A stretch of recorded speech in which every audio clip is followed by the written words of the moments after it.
Hello दोस्तों, आप लोग का स्वागत करता हूं आप सभी का अपने यूट्यूब चैनल बाल स्टडी में। तो आज की इस वीडियो हम देखने वाले हैं कक्षा 10वीं का अर्थशास्त्र का चैप्टर 5, जिसका नाम क्या है, जिसका नाम देखिए है रोजगार एवं सेवाएं। जिसका नाम क्या है, रोजगार एवं सेवाएं का हम लोग अति लघुत्तरीय प्रश्न इस वीडियो में देखने वाले हैं। और एक बात और बता देना चाहते हैं कि सभी चैप्टर का, सभी सब्जेक्ट का जो है क्वेश्चन आंसर हमारे यूट्यूब चैनल बाल स्टडी पे डाल दिया गया, तो आप लोग वहां से जाके देख सकते हैं। चलिए पहला क्वेश्चन देखते हैं। यहाँ पे पहला क्वेश्चन है कि श्रम बल से आप क्या समझते हैं।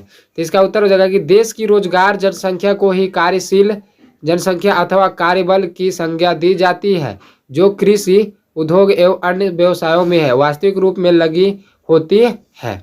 ये देखिए पहला का उत्तर हो जाएगा।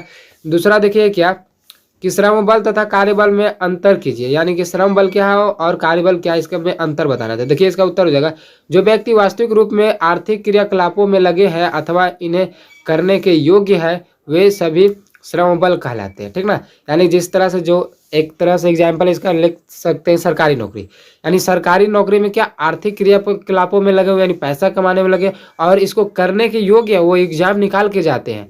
तो यानी हम सरकारी नौकरी का एग्जाम्पल ले सकते हैं। इसके बाद देखिए, जो व्यक्ति आर्थिक क्रियाकलापों में वस्तुतः लगे होते हैं उन्हें कार्यबल के रूप में जाना जाता है, और जो आर्थिक क्रियाकलापों के लिए उसमें जो पहले से ही जो लगे होते हैं उसको क्या बोलते हैं, कार्यबल रूप में जाना जाता है। ठीक ना। इस प्रकार श्रम बल तथा कार्यबल के अंतर को बेरोजगार श्रम बल कहते हैं। दोनों का जो अंतर होता है उसको क्या कहते हैं, बेरोजगार श्रम बल कहते हैं। चलिए अब तीसरा का देखिए उत्तर है, एक अर्थव्यवस्था में रोजगार के प्रमुख क्षेत्र क्या है। इसका उत्तर हो जाएगा कि प्राथमिक क्षेत्र। प्राथमिक क्षेत्र देखिए, प्राथमिक क्षेत्र में क्या क्या आता है, कृषि, पशुपालन, तकनीकी खनन आता है। द्वितीय क्षेत्र में देखिए उद्योग धंधा जो होता है, विनिर्माण होता है, निर्माण, विद्युत और गैस वगैरह सब आते हैं। तृतीय क्षेत्र में क्या आता है, परिवहन, संचार, भंडार, व्यापार, पैकिंग, बीमा तथा अन्य सभी प्रकार की सीमाएं। देखिए ये सभी एग्जाम में भी पूछा जाता है कि कृषि किस क्षेत्र के अंतर्गत आता है, प्राथमिक क्षेत्र के अंतर्गत आता है। आप लोग इसको याद कर लीजिएगा, बहुत इंपॉर्टेंट चीज़ है। चौथा नंबर क्वेश्चन देखिए कि तृतीय क्षेत्र के अंतर्गत कौन कौन सी सेवाएं को सम्मिलित किया जाता है। देखिए ना, अभी हम ऊपर देखें ना, तृतीय क्षेत्र में देखिए यहाँ पे तृतीय क्षेत्र परिवहन हो गया, संचार हो गया, भंडार, व्यापार, ये सभी है ना। तो यही देखिए यहाँ पे भी है। इसका देखिए उत्तर हो जाएगा कि तृतीय क्षेत्र के अंतर्गत परिवहन, संचार, भंडार, व्यापार, पैकिंग, बीमा तथा अन्य सभी प्रकार की सेवाओं को सम्मिलित किया जाता है। ये देखिए उत्तर हो जाएगा चौथा का। अब चलिए देखिए पांचवा नंबर क्वेश्चन देखते हैं। पांचवा नंबर क्वेश्चन क्या कि संचार सेवाओं से आप क्या समझते हैं। इसका उत्तर हो जाएगा कि संचार सेवाओं से हमारा अभिप्राय उन साधनों से है जिनके माध्यम से विभिन्न स्थान के बीच विचारों और सूचनाओं का आदान प्रदान होता है। समाचार पत्र, डाक सेवा, टेलीफोन, रेडियो आदि ये जो है संचार के साधन है। ठीक ना। यही सब के कारण ना संचार को सेवाओं से आप क्या समझते हैं, यानी कि ये सभी से क्या होता है, हमको एक जगह से दूसरे जगह के अगर हम रह रहे हैं फिर भी उसका जो है क्या होता है, सूचना प्राप्त होते रहता है।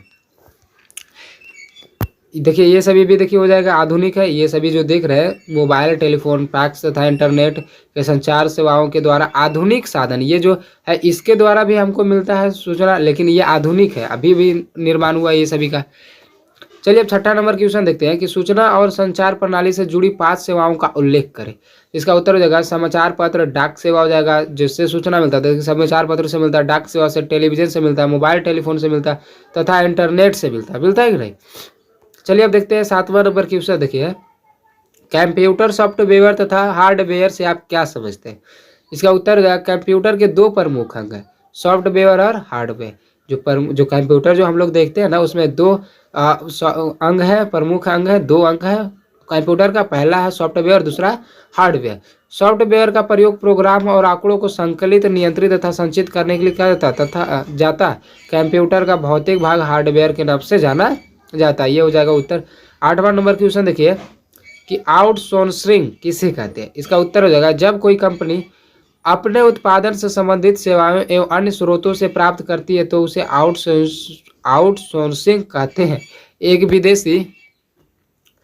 विदेशी कंपनी द्वारा अपनी पुस्तक के डिजाइन, छपाई आदि का कार्य हमारे देश में करवाना आउटसोर्सिंग कहलाता है। यानी कि अगर दूसरे जगह का व्यक्ति अगर अपने देश में किसी कार्य को करवाए तो उसे क्या कहते हैं, आउटसोर्सिंग कहते हैं।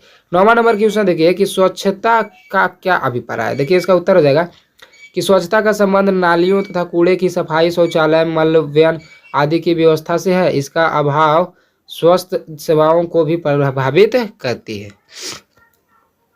10वां नंबर क्वेश्चन देखिए कि प्रारंभिक शिक्षा क्या है। इसका उत्तर हो जाएगा प्रारंभिक शिक्षा युवा वर्ग को न्यूनतम एवं आधारभूत कौशल सिखाई है। सरकार ने 2001 के संविधान संशोधन द्वारा 6 से 14 वर्ष के बच्चों के लिए निःशुल्क और अनिवार्य प्रारंभिक शिक्षा को मौलिक अधिकार घोषित कर दिया गया। ये है 10वां नंबर क्वेश्चन।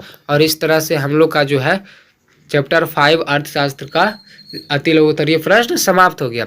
तो अब इसका आएगा क्या, लघुत्तरीय प्रश्न और अति लघुत्तरीय तो हो गया, दीर्घोत्तरीय प्रश्न आएगा।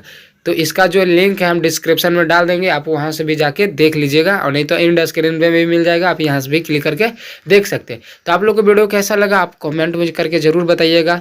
तब तक के लिए जय हिंद, जय भारत, और चैनल को सब्सक्राइब करना ना भूलिएगा।